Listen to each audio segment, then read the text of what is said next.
नारायणं नमस्कृत्यं नरं चैव नरोत्तमं देवीं सरस्वतीं चैव ततो जयमुदीरयेत्।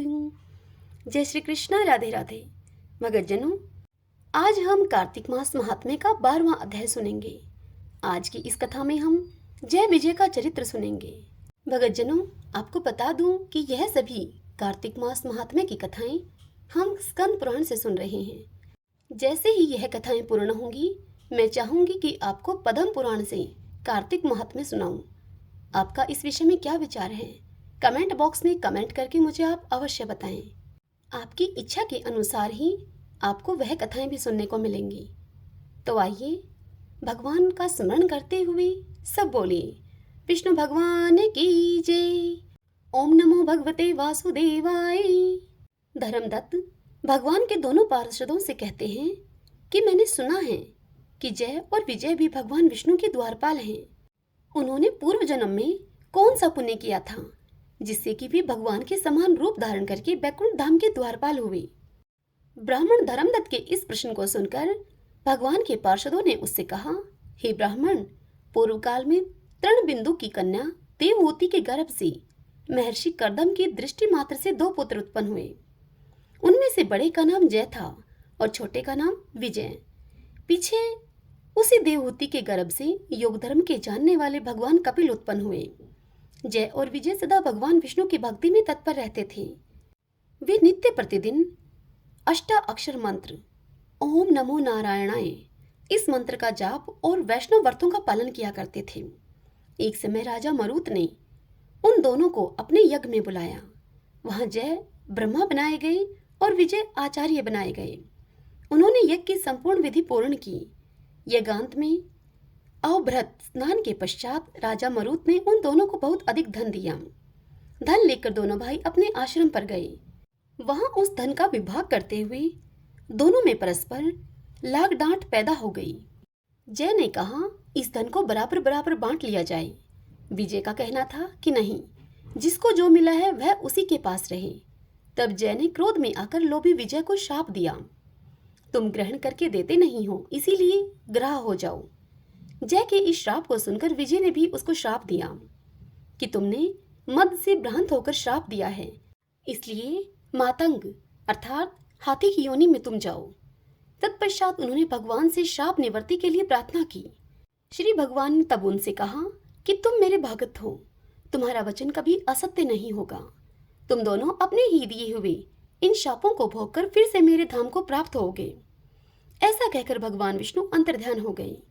तदंतर वे दोनों गंडकी की नदी के तट पर ग्राह और गज हो गए। उस योनि में भी उन्हें पूर्व जन्म का स्मरण बना रहा और वे विष्णु के व्रत में तत्पर रहे। किसी समय वह गजराज कार्तिक मास में स्नान के लिए गंडकी की नदी में गया। उस समय ग्रह ने श्राप के हेतु को स्मरण करते हुए उस गज को पकड़ लिया। ग्रह से पकड़े जाने पर गजराज ने भगवान रमनाथ का स्मरण किया। तब भगवान विष्णु शंख चक्र और गदा धारण किए हुए वहां प्रकट हो गए। उन्होंने चक्र चलाकर ग्रह और गजराज दोनों का उद्धार किया और उन्हें अपने ही जैसा रूप देकर वे बैकुंठ धाम को ले गए। तब से वह स्थान हरि क्षेत्र के नाम से प्रसिद्ध है। वे ही दोनों विश्व विख्यात जय और विजय हैं, जो भगवान विष्णु के द्वारपाल हुए हैं। हे धर्मदत्त, तुम भी मात्सर्य और दंभ का त्याग करके सदा भगवान विष्णु के व्रत में स्थिर रहो। समदर्शी बनो। तुला अर्थात कार्तिक, मकर अर्थात माघ और मेष अर्थात वैशाख के महीनों में सदैव प्रातःकाल स्नान करो। एकादशी व्रत के पालन में स्थिर रहो। तुलसी के बगीचे की रक्षा करते रहो। ऐसा करने से तुम भी शरीर का अंत होने पर भगवान विष्णु के परम पद को प्राप्त होगे। भगवान विष्णु को संतुष्ट करने वाले तुम्हारे इस व्रत से बढ़कर न यज्ञ है, न दान है और न तीर्थ ही है। हे विप्रवर, तुम धन्य हो, जिसके व्रत के आधे भाग का फल पाकर यह स्त्री हमारे द्वारा बैकुंठ धाम में ले जाई जा रही है। नारद जी इतने कथा सुनाकर राजा पृथु से कहते हैं, हे राजन, धर्मदत्त को इस प्रकार उपदेश करके वे दोनों विमानचारी पार्षद उस कलहा के साथ बैकुंठ धाम को चले गए। धर्मदत्त जीवन भर भगवान के व्रत में स्थिर रहे और देहावसान के पश्चात उन्होंने अपनी दोनों स्त्रियों के साथ बैकुंठ धाम को प्राप्त कर लिया। इस प्राचीन इतिहास को जो भी सुनता या सुनाता है वह जगतगुरु भगवान की कृपा से उनका सानिध्य प्राप्त करने वाली उत्तम गति पाता है। हरिओम तत्सत। आइए अब हम सब कार्तिक मास में कही सुनी जाने वाली राम लक्ष्मण की कहानी सुनते हैं। सब बोलिए विष्णु भगवान की जय। एक समय की बात है, एक जाट और जाटनी थे। वे बहुत गरीब थे। जाटनी जाट से बोली कि मैं तुम्हें 4 रोटी बनाकर दूंगी, तुम नदी के किनारे जाना, वहां राम और लक्ष्मण आते हैं। तुम वहां जाकर कहना, राम बड़े लक्ष्मण छोटे, वो बैठे अम्बे की डाली, वो बैठे चंबे की डाली, मुट्ठी का दशरथ बनाए, माखन मिश्री का भोग लगाए, दे परिक्रमा घर को आए। जाटने की इस बात को सारे रास्ते याद करता गया, लेकिन वहां जाकर वह भूल गया। वह बोला, लक्ष्मण बड़े राम छोटे, वो बैठे अम्बे की डाली, वो बैठे चंबे की डाली, मुट्ठी का दशरथ बनावे, माखन मिश्री का भोग लगा दे परिक्रमा घर को आए। तब राम लक्ष्मण से बोले, लक्ष्मण तुम्हें बड़ा बताया है, तुम कुछ दो इसको।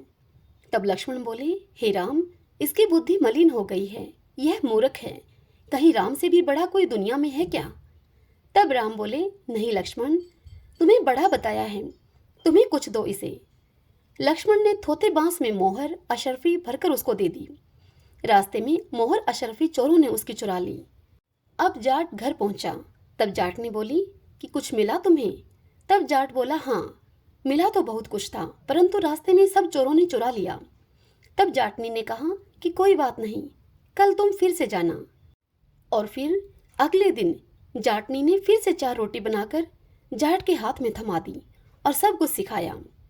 जाटनी बोली, राम बड़े लक्ष्मण छोटे, वो बैठे अम्बे की डाली, वो बैठे चंबे की डाली, मुट्ठी का दशरथ बनावे, माखन मिश्री का भोग लगावे, और दे परिक्रमा घर को आवे।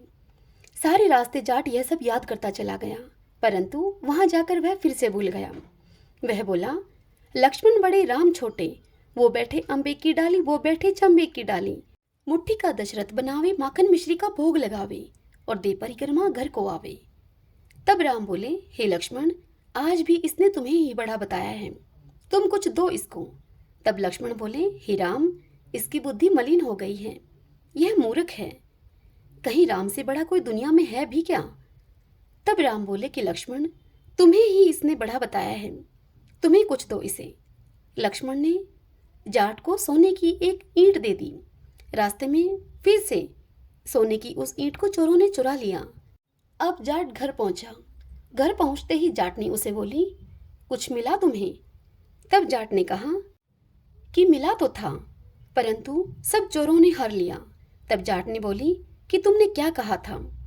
तब जाट उसे बोला कि मैं तो लक्ष्मण बड़े राम छोटे, वो बैठे अम्बे की डाली, वो बैठे चंबे की डाली, मुट्ठी का दशरथ बनाए, माखन मिश्री का भोग लगाए, और दे परिक्रमा घर को आए। तब जाट ने बोली कि तुम तो बड़े भोले हो, कहीं भगवान राम से बड़ा कोई है क्या? तुम कल फिर से जाना और ठीक ठीक से बोलना। अगले दिन जाट फिर से गया। उस दिन उसने ठीक ठीक बोला। ऐसा बोला उसने, राम बड़े लक्ष्मण छोटे, वो बैठे अम्बे की डाली, वो बैठे चंबे की डाली, मुट्ठी का दशरथ बनाए, माखन मिश्री का भोग लगाए, और दे परिक्रमा घर को आए। तब लक्ष्मण बोले, हे भैया राम, आज इसको अकल आ गई है, इसको कुछ दो।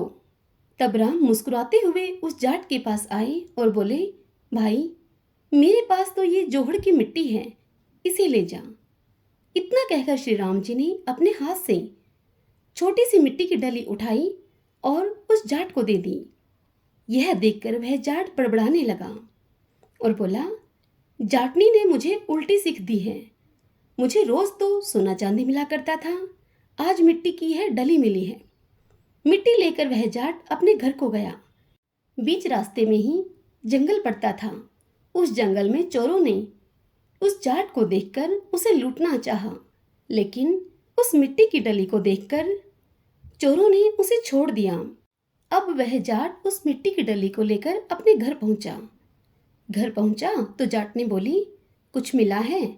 तब जाट ने कहा कि हाँ, तेरी उल्टी सीख देने के कारण आज मुझे मिट्टी की डली मिली है। जाट की इस बात को सुनकर जाट ने बोली, कोई बात नहीं, कुछ तो लेकर ही घर में आए हो। बाकी दिन तो तुम खाली हाथ ही घर में आते थे। मिट्टी कुछ न कुछ तो काम आएगी ही। चूल्हा लिपेंगे, आंगन लिपेंगे। इस प्रकार वह दोनों अपने मन में संतोष धारण करके सो गए और उस मिट्टी की डली को तुलसी के गमले में तुलसी की जड़ में रख दिया। जब सवेरे उठकर उन्होंने देखा तो वह देखते ही रह गए। उनके आश्चर्य का ठिकाना न रहा। तुलसी के पौधे की जड़ में हीरे मोती जगमगा रहे हैं। भगवान राम तो ऐसे ही हैं। वह इतने दयाद्र हैं कि वह मिट्टी का भी सोना कर दें। जैसे भगवान राम ने उनकी दरिद्रता को दूर किया, ऐसे ही इस कथा को जो भी कहे, सुने, सुनाए, हुंकारा भरे, सबकी दरिद्रता को दूर करें। सब बोलिए श्री रामचंद्र भगवान की जय। गोविंदे गोविंदे हरे मुरारी, गोविंदे गोविंदे मुकुंद कृष्ण, गोविंदे गोविंदे रतांग पाणी, गोविंदे दामोदर माधवेति। ओम नमो भगवते वासुदेवाय।